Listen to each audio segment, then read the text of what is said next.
Hello and welcome back to True Crime Phenomenon.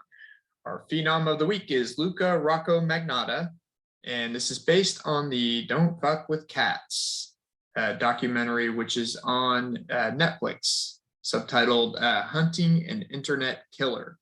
Now, this one, I had to take a break from the Scott Peterson because just that rabbit hole is so deep, and I wanted to get started at least on a new case. And I'm going to finish going back to the Scott Peterson case and go through the trial. I went through the evidence yesterday, so I'll be going through the trial and posting that data soon. But nevertheless, we got Luka Rocco Magnotta, and I'm telling you, this one is crazy.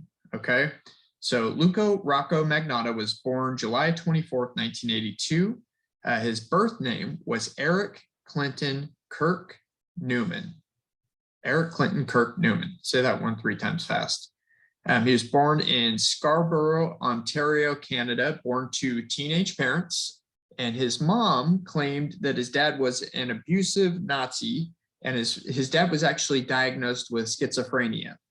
Now, his dad claimed that his mother was the abusive one, and it came through his mother's family, not through his family. Though Luka actually had a very close relationship with his mother. Now, his mother did remarry a physically and emotionally abusive man. You know, it wasn't a real good relationship for Luka when he's growing up.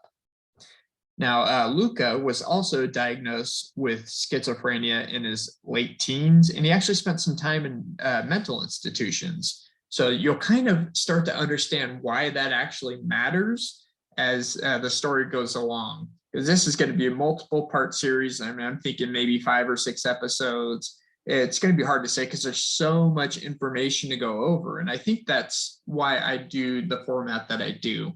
It's because there's so much information that is left out of these types of documentaries that you'll never hear.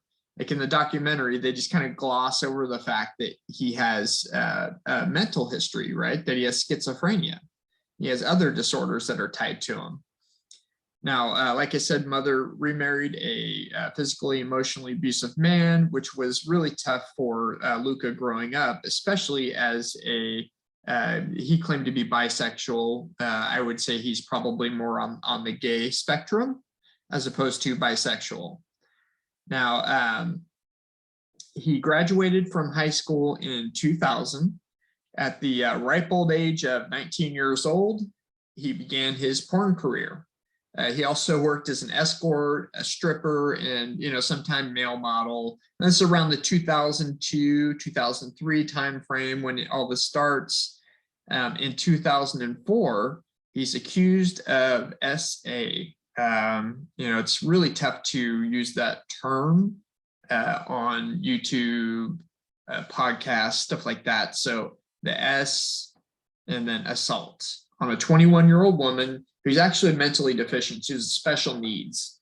And so he was accused of assaulting her, and then he ran up over $10,000 in credit card debt in her name. Okay, so in 2005, he was actually convicted of 1 count of impersonating and 3 counts of fraud. He was pretending to be a woman to get credit cards, and he ended up racking up over $10,000 in debt. I'm not sure if this is necessarily linked to this particular case, but he was never convicted of the assault. However, he was convicted of impersonating and then fraud, and he actually tried to get some credit cards and run up some debt through Sears and The Brick and some audio-visual 2001 company. So I don't know if he was trying to buy gear to make his own movies. If you're getting what I'm saying here, one thing he was known for was filming himself doing these acts. So he loved to be filmed. He loved to have pictures taken of himself, which you'll find out from the trans woman he actually dated. Okay, so in 2005, he's convicted on 1 count impersonating, 3 counts fraud. He gets 9 months of a conditional sentence and 12 months probation. So what is a conditional sentence? It's basically like probation. I don't really understand the difference here, but it's basically, hey, follow these rules and you won't go to prison. Well, I mean, that's the same thing as probation. You follow these rules or you won't go to prison. Maybe it was house arrest. It doesn't really say. Now, in 2005, he appeared in Fab magazine using the name Jimmy, which you'll find a lot. He's constantly using pseudonyms, constantly.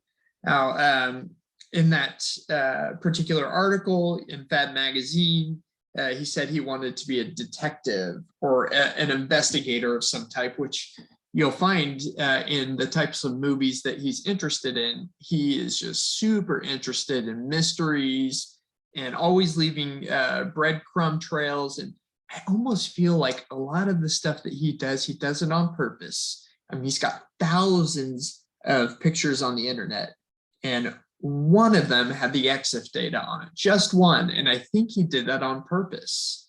You know, he wanted to be famous, he wanted to be caught. So he had an obsession with serial killers, obsession with especially Paul Bernardo and Karla Homolka, which we'll get to here in just a moment, okay? So he does the Fab magazine article. In 2006, he changes his name legally to Luka Rocco Magnotta. Now in 2006, he starts dating the trans woman Barbie. And Barbie said he was super vain but afraid to be alone, right? He was super into himself all the time, but he was also afraid to be alone, and, you know, constantly wanted pictures taken of himself, and, you know, but then was begging this person to stay, and just really strange behavior, you know, kind of that push and pull that, you know, a bunch of relationships have, right? Now, in 2007, for Out TV, he tries out for a cover guy reality show. He doesn't make it. You know, he's up there. He's up there, and they said, "Oh yeah, he's. You know, you've got a very deep voice." And he's like, "How do you get your voice so? You know, practice makes perfect." You know, and you know, he said, "People are always telling me I'm devastatingly good looking." Now, if you look at the picture, I mean, he's not a bad looking person. I'm not into men, but you know, I don't know. I understand why he wasn't selected, I guess. Now, in that same year, after he doesn't get on the show, he gets a nose job, and then he gets 2 hair implant surgeries, which, you know, whatever. I mean, that's his thing, right? He wants to be a model, wants to make money this way. Well, shortly after, he files bankruptcy. So I assume he probably put these things on credit cards or what have you. He couldn't get other people's credit cards, so he files for bankruptcy. Now, in later 2007, he meets a 70-year-old travel companion, aka Sugar Daddy, and ends up going to Russia and Italy and France with this guy. You know, 70-year-old guy. It makes you wonder what he's actually doing. Now, in September 2007, there are rumors which are suspected that he actually put out that he was dating Karla Homolka. Now, he also put rumors out that he was dating Madonna and all these crazy things. But so Karla Homolka is the Ken and Barbie killers, right? Paul Bernardo, which he kind of looks like Paul Bernardo a little bit. It almost seems like he was trying to make himself look like Paul Bernardo with the blonde hair and, you know, the way it's styled, and he just kind of looks like him. You know, it's in Paul Bernardo and Karla Homolka were the Ken and Barbie killers, which I just think is so ironic, especially because the trans woman he was dating, her name was Barbie Swallows. That she changed her name to Barbie Swallows. And the first night they met, they went back to their hotel room and had a threesome, and just very strange the way that he does his life. You know, so he's dating this trans woman, name is Barbie, trying to make himself look like Paul Bernardo, and he is absolutely obsessed with serial killers. Absolutely, especially couple serial killers. It comes out later that he's not only interested in the Ken and Barbie killers. He's also interested in Ian Brady and Myra Hindley, which were these English serial killers that would abduct, I believe it was young boys, if I'm correct, and murder them. They're called the Moors murders, right? So you got the Ken and Barbie killers, and then you got the Moors murders. And he's just obsessed with these. He's got a strange obsession. Arguably it can be said I have a strange obsession with serial killers and true crime. I got to be honest. If true crime were a drug, I'd probably mainline it, even though I'm terrified of needles. So what does that tell you? Now, it doesn't necessarily make you a killer, but his fascination definitely goes pretty deep. So in 2007, he puts out these rumors. I'm 99% positive he put them out that he's dating Karla Homolka. Now, he goes on a radio show and says it's hurting his career and these rumors need to stop. Whoever's spreading these rumors. And this reporter from The Sun hears this, gets in touch with him, emails him, responds right away. And, they end up doing an interview in The Sun office. And, he's there and he's like, this is ruining my life. I have a lucrative modeling career. And every time I go in for these gigs, everybody knows all about it. And I'm not able to get work. And it's really hurting my reputation. Like he's got some wonderful reputation to protect, right? So he's a known fraudster. I think that's something he needs to worry a little bit more about. But, he does this type of stuff for attention all the time. So anyways, spreads the rumors. He's dating Karla Homolka, goes out into the press and denies them.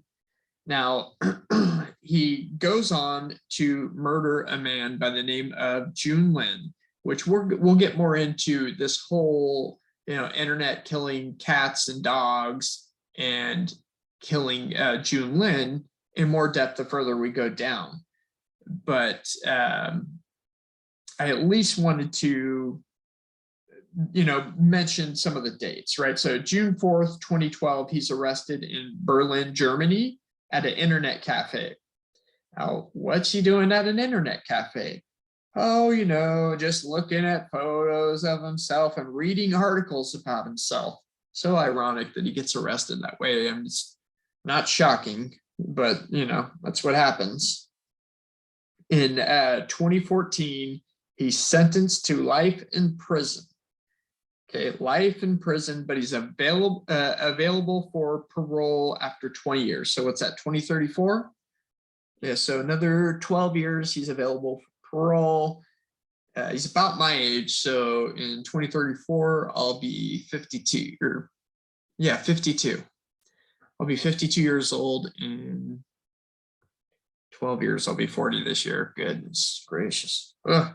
Anyways, so one thing that's extremely important that you need to remember about Luka is he loves movies. He loves mystery, murder, crime type movies. And his very favorite movie in the whole world is Basic Instinct. In fact, one of his aliases that he uses is Kirk Trammell, K.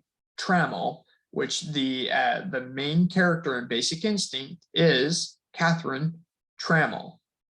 And he tries to essentially recreate the scene of Basic Instinct, which, I'll kind of leave that to the imagination for now, but we're going to get more in depth as this goes along. I mean, I have got, oh boy, let's see, 1, 2, 3, 4, 5, 6 pages of notes so far, which one page is typically almost an episode for me, maybe a page and a half if I kind of stretch it. But another important thing that you need to know about Luka Rocco Magnotta is he's created this facade lifestyle. He's created over 70 different Facebook profiles and over 20 websites in pseudonyms. So different names for all of these websites, emails, passwords, all these different things you got to keep categorized And they're all constantly posting about how wonderful Luka Rocco Magnotta is and how amazing he is, and putting out all these rumors about him. And, he's dating Madonna, and he's in this country, he's living this jet-setting lifestyle, flying all over the world, dating beautiful women, and that's one of the things that kind of confuses me, is why he's putting out these rumors about him dating women when he clearly prefers men. All the people that he dated in the past were men. He did the accusation with the young woman, but I think he just has women to use them. So I'm just not real sure what that's about. But yeah, he creates these crazy profiles all over the place and just posting about how wonderful he is, about all these different things he's doing, about what a wonderful career he is. I mean, this guy really, he put in work, lots of work, in order to make himself, kind of internet famous, right? If you Google his name, dude is internet famous, or he was. Now he's internet famous for a very different reason, and arguably the entire time this was his plan. Now, remember, he is schizophrenic, right? And he ends up creating this story around a guy named Manny that is apparently forcing him to do all these things. So, he's not guilty of any of this stuff. Manny was forcing him to do it. Otherwise, Manny was going to kill him, which he actually goes to a lawyer and tells him about Manny. And he's really thought all of this stuff up.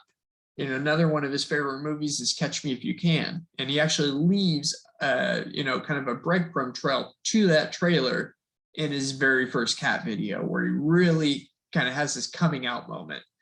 And it's just bizarre and a strange story as it grows. Now, I'm going to leave it there for now.